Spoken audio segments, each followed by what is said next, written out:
Magandang araw po sa inyong lahat. Ako po ay nagagalak na makapiling kayo ngayon upang pag-usapan po natin ang disability, ang kapansanan po ng ating mga kababayan.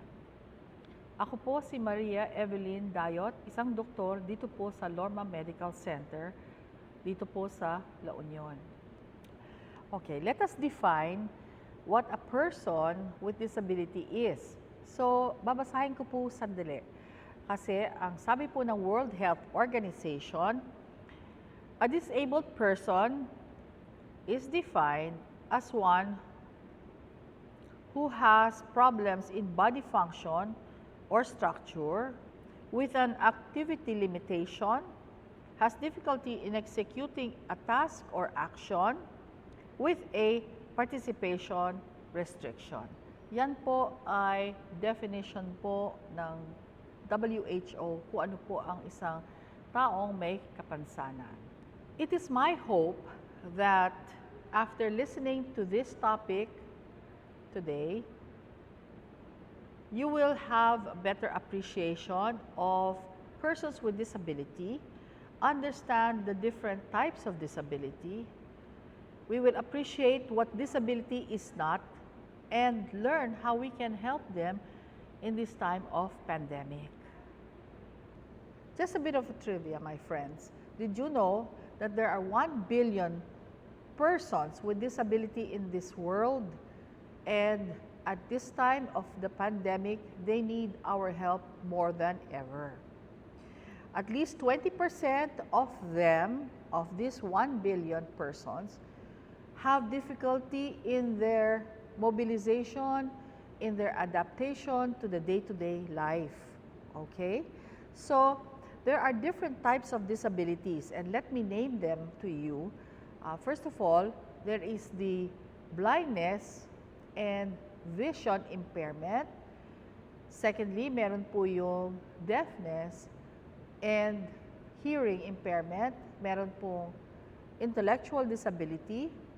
Meron po orthopedic disability. Yun po mga nangangailangan ng wheelchair, yung mga nangangailangan po ng tulong sa mobility nila. At yun po sa mga nagkakaroon ng edad at nagsasuffer from or are having chronic illness or are victims of trauma, ito po ay considered mga persons with disability. Persons with disability need our help more than ever, especially at this time of pandemic. This is already our 3rd year of the pandemic and still going strong. So, alam po natin maraming dinanas ang ating mga kapatiran na may mga kapansanan upang makapag-adjust at makapag-cope po sa kanilang buhay ngayon dito sa pandemic. Pero tingnan po natin kung ano po ang hindi tungkol sa disability. Una-una, let us look at the Hubble telescope that shows us the galaxy. Yan po ay nagpapatunay that our God is existing. He is providing for us an indescribable, awesome galaxy.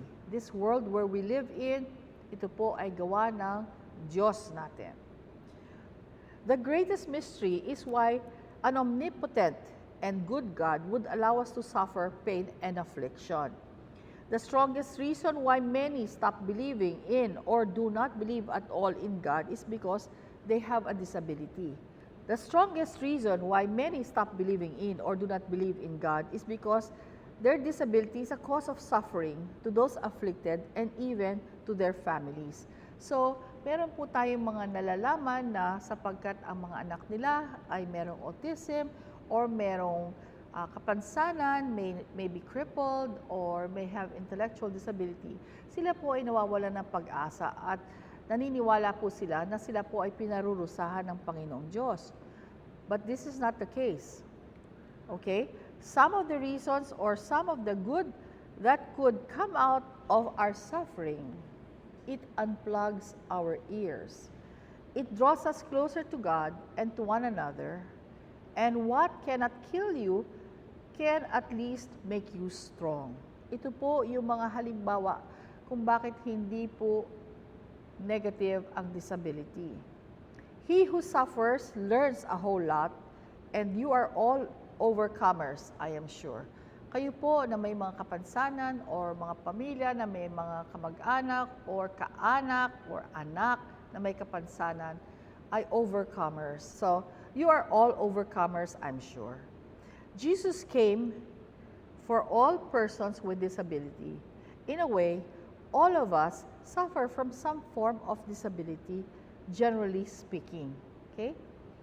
So, Jesus was surrounded by the deaf and the mute, and the blind and those with other special needs. Biblical figures whose disabilities did not hinder them from performing their vital roles in the history of God's people, like Moses was a stutterer. Siya po ay may disability. Jacob had a limp, Bartimaeus was blind, and Zacchaeus was a very, very short man. Kaya po si Zacchaeus, naalala ninyo kung sa Bible, siya po ay upang makita si Jesus ay tumakbo, umakyat po sa mataas na puno upang masilayan ang Hesukristo. Okay. In this day and age, we have examples of Joni Erickson Tada, whose life story is quite inspirational. She became a quadriplegic at the age of 17 from a diving accident. She experienced depression, anger, and suicidal thoughts, because who would imagine at 17 you will be paralyzed from the neck down? So, she has written 40 books, recorded several music albums, and is an advocate for disabled people. She has actually formed the Joni and Friends that provides mobility to a lot of people all over the world by giving them wheelchairs. I'm referring to all kinds of disability. What disability is not? So, please be reminded that disability is not karma. It is not because someone did something wrong that you will have to suffer with a disability. We can never fully understand the ways of God. Persons with disability are more perceptive of God's presence and power in their lives. They are more joyful and even grateful for what they are. I remember a story of a child who had certain crippling disability, and they would always pray for him to get well, get well, get well. And then one day, he told his mom, "Mom, why don't we pray for us to accept that I cannot walk?" And from there, that family became happy, and they were able to accept the situation of their child. And so they did not suffer, rather they were able to enjoy one another, and their life went on. To give you a few of our modern day heroes, you may know one from your own neighborhood. Okay, so you will know that, for example, Einstein was a dyslexic person, or a person with dyslexia. He had difficulty reading because the words would move while he is trying to read, but he became a genius. And you know, you have Stephen Hawking, who lived to the age of 75, suffering from a very unusual disease that crippled him, and yet he was able to contribute to this world, to the science world. In this slide, you're seeing a picture of an inclusion scene before the pandemic, when we can be around one another, we can laugh, we can enjoy conversation. But today, in this pandemic, we can no longer be in that type of scenario, and we are all wearing face masks. However, for people with disability, it's very challenging. For example, for those with autism who are used to a structured life, who has a daily routine, that routine can change or has changed because of the pandemic. And so they are all in a turmoil, or their life becomes very controversial. Okay? So, what about the blind? That they know where to go, when to go. However, because of the lockdown of the pandemic, they are locked in their homes. So, their routines have been changed and drastically. How about the deaf who are used to lip reading? They can no longer read your lips because everybody's wearing a face mask.